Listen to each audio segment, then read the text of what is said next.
Hello, everyone, and welcome to another episode of the Bulldog broadcast. Today, we have another special guest of the middle school religion and science teacher, Mr. Flanagan. Before we get into school and teaching, let's learn a little bit more about you. Can you tell us about yourself, your family, and what you enjoy doing outside of school? Sure. So I was born in Troy, New York. I grew up in Hyde Park, New York, but then relocated later back up to this area. I have a wife and I have a daughter. My daughter did attend St. Pius all the way through 8th grade, and she is currently going to be a senior in college. I've been at St. Pius over 30 years now, teaching math, science, and religion. As you guys know, you have me for science and religion. So that's basically it. I was educated at the University of Notre Dame and also spent some time in England as far as my studies go. As a teenager or just a child, what did you want to be when you grew up? Was it always just a teacher? Oh, no. So, especially when you're really young, you want to be the firefighter or the policeman. Yeah. I actually wanted to be an archaeologist, but then life experiences form you. And when I started to get into working with students at camps, summer camps more specifically, that's when I really kind of fell into teaching as my calling. But when I first went to the University of Notre Dame, it was to be an architect. So I spent a year studying architecture, but then I missed the math and sciences and transitioned back into that. And so I have degrees in both math and science from there, and then I got into teaching a little bit later. But I must say, middle school was not the grade that I thought I would be teaching. I was more high school, maybe even college. But I just spent 1 year in middle school and loved it.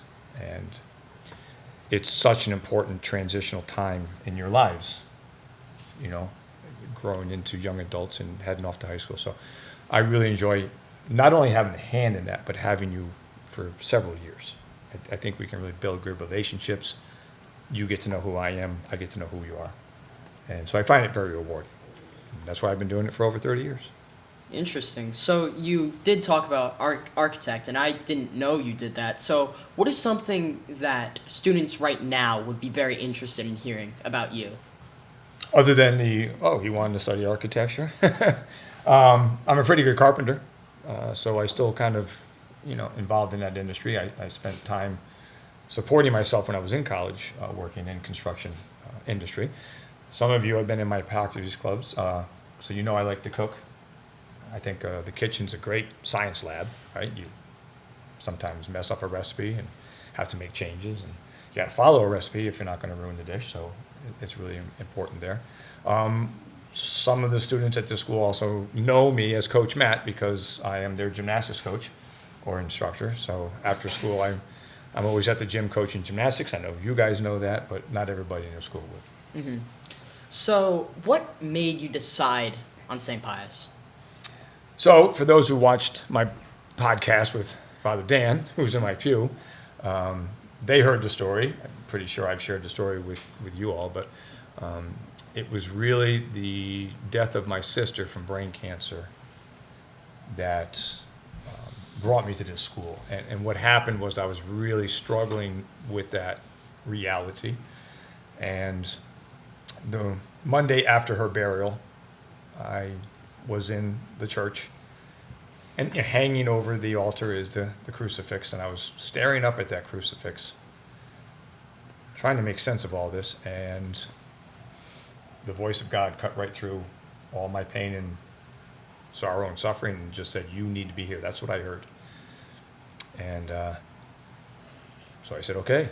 I got up, I went home, and I mailed my resume to the school. That was on a Monday, and by Friday of the same week, I was hired to teach here the start of the next school year, because that would have been in the springtime. So I was hired for the upcoming school year. I'm starting in September, and been here ever since. So I regard myself as one of the lucky ones. We don't often hear a response from God. I did. So that's why I'm here. Beautiful. Now talking about school, what do you enjoy about this community and the church and the school? Well, the community's has always been very supportive, right? And I've always been very appreciative of the people who choose to send their sons and daughters to a Catholic school. The Catholic faith is very important to me, but I also know the sacrifice. Right? They are paying school taxes, right, to a school you guys don't go to, right? And then they have to pay additional tuition money to send you. So I've always been very appreciative of that, the support that they give, not just myself, but the school in general. You know, we have a lot of nice things here at St. Pius that I've been to a lot of other Catholic schools, private schools, even public schools that don't have what we have. We are very blessed. I love being able to take my students, you guys, to Mass. Again, my faith is very important to me. This is, you know, definitely a place that I want to be at. And so that's part of why I have stayed here as long as I have. Fascinating. So you are a man of both science and faith, two like historically opposing ends. How do you keep the balance when teaching? So I get that question even to this day, which I think is, you know, I laugh about it just because people are uninformed, but that's okay. I don't expect them to know. But a lot of people will approach me and think that religion and science are still at odds with each other. They certainly were back in, I've told you the story of Galileo and him being put under house arrest by the Catholic Church and how it took over 200 years for them to apologize for their mistreatment because he actually was correct about the sun being the center of our solar system. But a lot has changed over the centuries, and some people don't even realize that we have priests who are astrophysicists, and they are looking through these, you know, billion-dollar telescopes into the universe, trying to find all the answers we can. So science and religion, they go hand in hand. And I guess I simply try to explain to people, for everything we can figure out, that's science, and then everything we can't figure out, that's faith. That's religion. So, sticking on the science topic, what's your favorite science experiment? I don't know if I'd have a favorite experiment. I mean, a lot of them are cool. Mm. I know a lot of my students just want to blow things up, you know, pyrotechnics. But I thought the lab that we did, proving that starch can't diffuse into a cell membrane. Oh, yeah. Glucose can. Just because you get the visual, with, you know, when the iodine hits the starch, but then you got to do the chemical test for the presence of glucose. That's neat. My favorite area of science, though, is what I really haven't taught you guys that much because you were doing the biology, is physics. You know, because I love amusement parks and roller coasters, and that's physics. I'm assuming all of you guys have flown on an airplane, but maybe not. I never flew on an airplane until I was, I think, heading off to college. So, you know, it's kind of, you know, different, but that's physics. Sailboat physics. You're into sports. Mm-hmm. How a pitcher throws a curveball is physics. Yeah. Bernoulli's principle. So physics was always my favorite area, and continues to be. It's just I don't teach it that much. Sixth grade gets a little bit of it. You know, Newton's laws of motions, that's what they're currently working on right now, etc. But that was my favorite area. Yeah, I think maybe a little off topic, but we know that you wrote a book. Could you tell us a little about that? Yeah, so that's kind of came up. Well, I did a book talk here at Pius. I know some of my former students went to it. Father Dan brought it up on the podcast I did with him. But the book is entitled Listening to God, with a question mark, because I really wonder if people are. A subtitle being a call to Scripture and prayer. So I really think that reading the Scriptures on a daily basis, living your life according to them, is the roadmap to a beautiful life. And I don't think enough people, even Catholics, do that. And I forget to tell people, I used a pen name, so to speak, Christopher Wolfe. So if you ever went looking for the book, it's not under Matt Flanagan. And I forget to tell people that. And then they come back to me, hey, I couldn't find your book. Sorry, forgot to tell you, Christopher Wolfe. But Christopher's my middle name, and Wolfe was the last name I was born with. And then sadly, my dad died before I got a chance to know him. I was less than a year old. And so my last name used to be Wolfe. And then when I was in second or third grade, I can't remember exactly, but that would be the time period, my whole family, all of us kids had to go to family court and be asked personally, each one of us by the judge, if we were willing to have our last name changed to Flanagan. And we all were. And then I got a lollipop for my effort. And now you guys, we won't bring this up on the podcast, but you know what I joke about with lollipops now. Yeah. Good job. Going off of that, what's the hardest part about writing a book? I was my own worst enemy. As far the writing for me was very easy. I knew what I wanted to talk about. The difficult part for me was I would go to mass and I would hear a reading, and I would say to myself, "Oh, I like that one better than what I have in my book in whatever chapter." So then I would go back in and spend time swapping it out, maybe not putting it back in, and this just kind of went on and on and on. So I was like, finally, you just gotta say it's done. You gotta let this go, put it out. So that was tough. The other battle I had with it is I was really writing to a non-denominational audience, meaning people of any faith or even no faith. So I really wanted to reach whether you were Jewish, Muslim, Christian, Catholic, whatever. So I had to wrestle with myself of not using Christ in my reference to Jesus, because that would be off-putting to someone who does not believe that Jesus Christ is the Son of God. So that would be off-putting to a Jewish person or a Muslim person or something of that nature. So I really only refer to Jesus as Jesus or Jesus of Nazareth, because Jesus is a very common name back then. So Jesus of Nazareth, you have to specify this is the one we're talking about. And then the only time Christ is really mentioned, that would be a direct quotation from somebody else, like Billy Graham or St. Padre Pio or something like that. So I went back and forth with that. So then I'd be rewriting, either putting it in or taking it out, putting it in, taking it out. So that took a while too. But as far as the writing process, wasn't that difficult. But it did take many years, especially I'm kind of a busy guy, right? I'm teaching school, I'm coaching. When do I have time to work on this? And I would just chip away at it on weekends. But even then, family life gets in the way. You can't always do that. So, yeah, but it was fun to do. And anybody in my audience or any of you guys who are considered doing it, man, I'd say do it. It's fun. I miss it.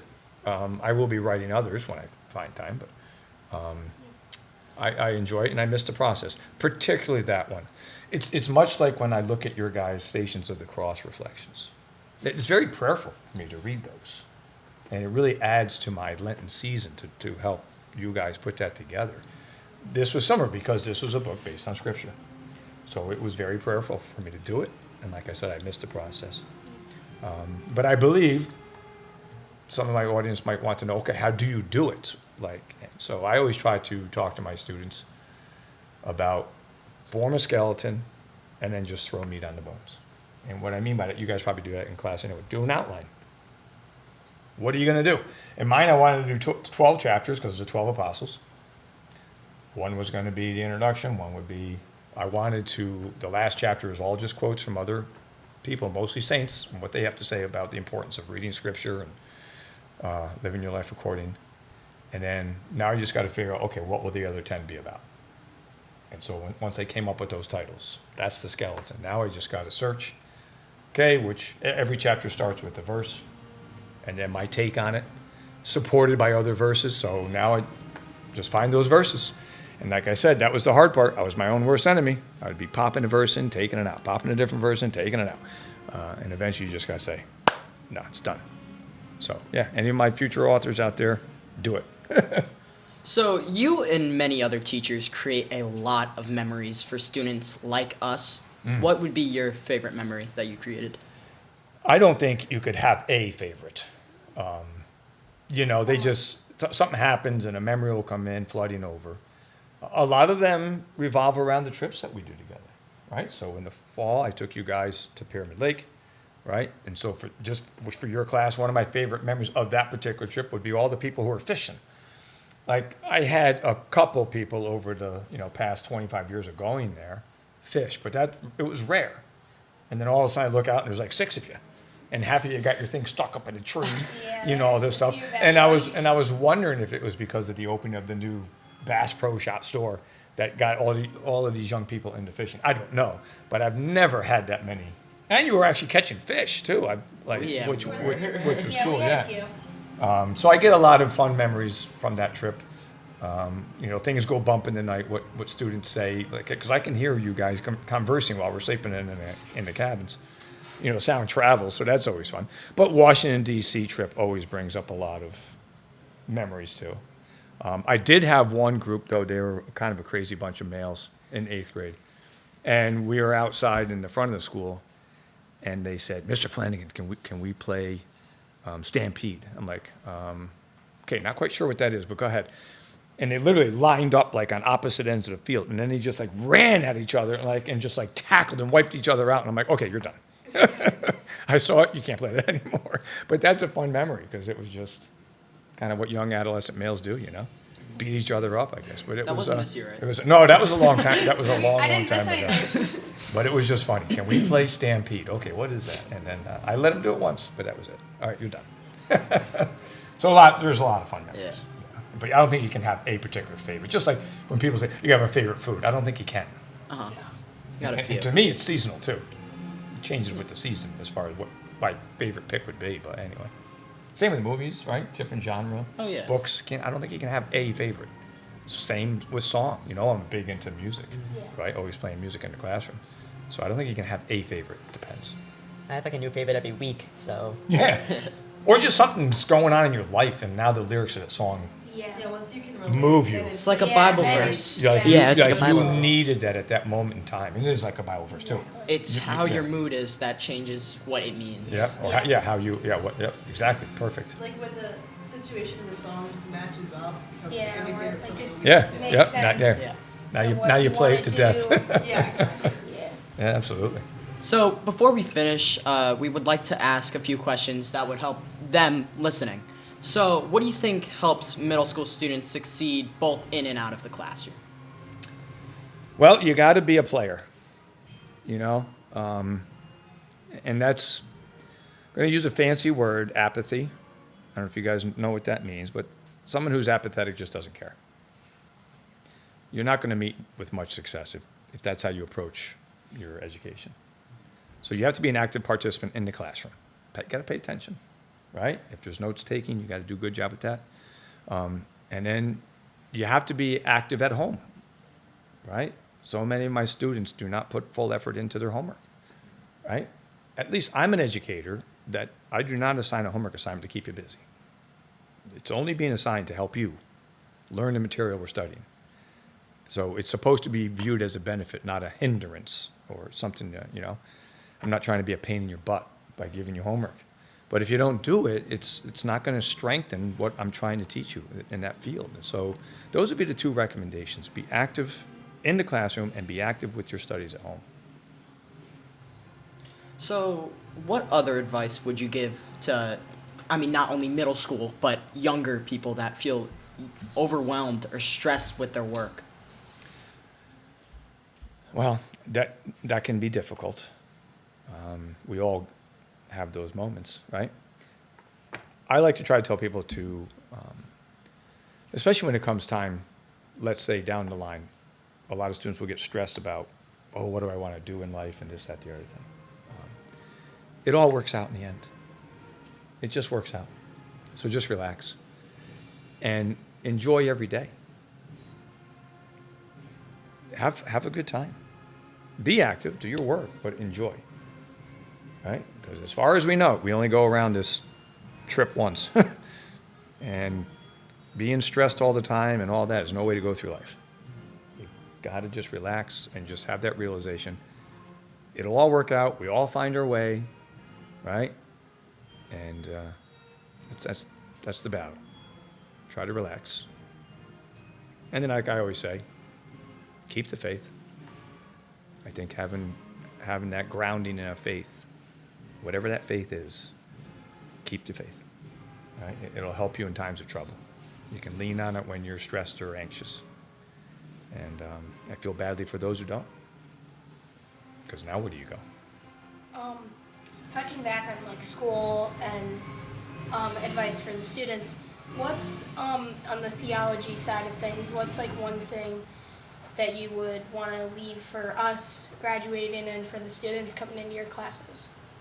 Kind of what I just touched upon, that if you're trying to maintain faith, that's going to be a struggle. I know I've talked to you guys about it before. Everybody has their periods of highs and lows when it comes to that. There are situations that arise, right, that, you might fall away from the faith, and then situations will arrive that will bring you back. Things are going to happen. Father Walsh likes to talk to you guys about it as well, right? Many of you are going to be heading off to schools where you're not allowed to talk about your faith. At least your teachers aren't, like public schools.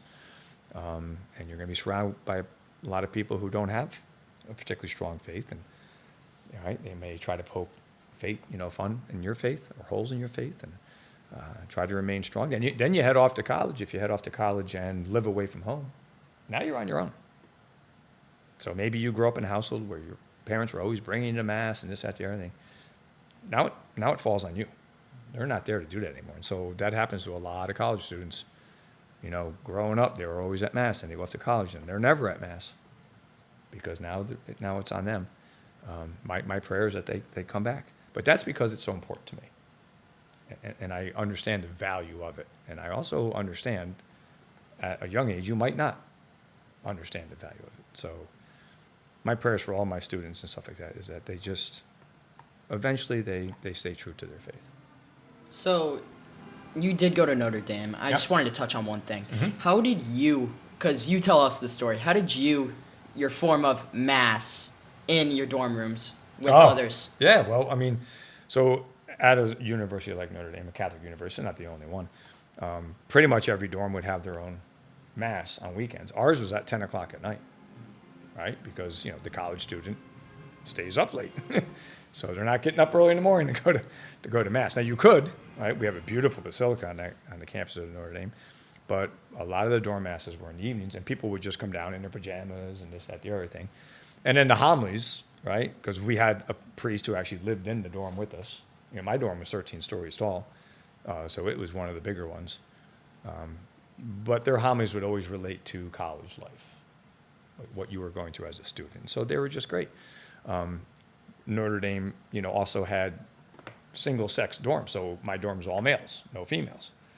But at Mass, it was one of the times that a lot of females would flood into the dorm, right? And so the masses would be mixed. And people would also bounce around and go to other people's dorm masses. But I also did for a period of time, like a private mass. We did a Bible study group. And there was like 6 students and then our priest, and we would just have a mass. So imagine going to mass, there's only 6. And the altar's like this table, right? It was like being at the Last Supper. It was cool. And then after mass, we would talk about a passage in the Bible. And so I really enjoyed that too, right? One last final question. If you could understand and teach any subject in the world, what would it be? That goes back to the favorite food type of thing. Yeah. You know what I'm saying? I really just like being an educator. Of course, I would choose something that I have some knowledge in, right? One of the beautiful things about a school like Notre Dame is you get a classical education, which means you are forced to take classes in all the disciplines. So you had to do English studies, you had to do philosophy, you had to do theology. And then you have your specialties. So mine would be the math and the science. And like I said, I spent a year doing architecture. So I do have a lot of knowledge base in those. But the 3 primary ones that I'm most knowledgeable is math, science, and theology. But sometimes you take my philosophy classes too, right? And I had to take philosophy at Notre Dame. So I really enjoyed that as well. But I think if I had to be forced, it would probably be math. Because I told you my favorite area in science is physics. That's completely math-based. Yeah. You guys know in studying biology, we hardly ever use it. Yeah. And if we do use it, it's very basic, Yeah. right? It's very basic. It's not. In physics, everything you're learning has a mathematical formula with it that goes along with that specific topic. And so that's, I believe, why physics always became my favorite, which would lead me to believe that mathematics would actually win that battle. Interesting. So, Mr. Flanagan, thank you for coming on. I think you did a great job. Oh, you guys as well. Thank you guys for watching, and I'm Max, I'm Joe. I'm Natasha. and I'm Andrew. and this was your Bulldog Broadcast.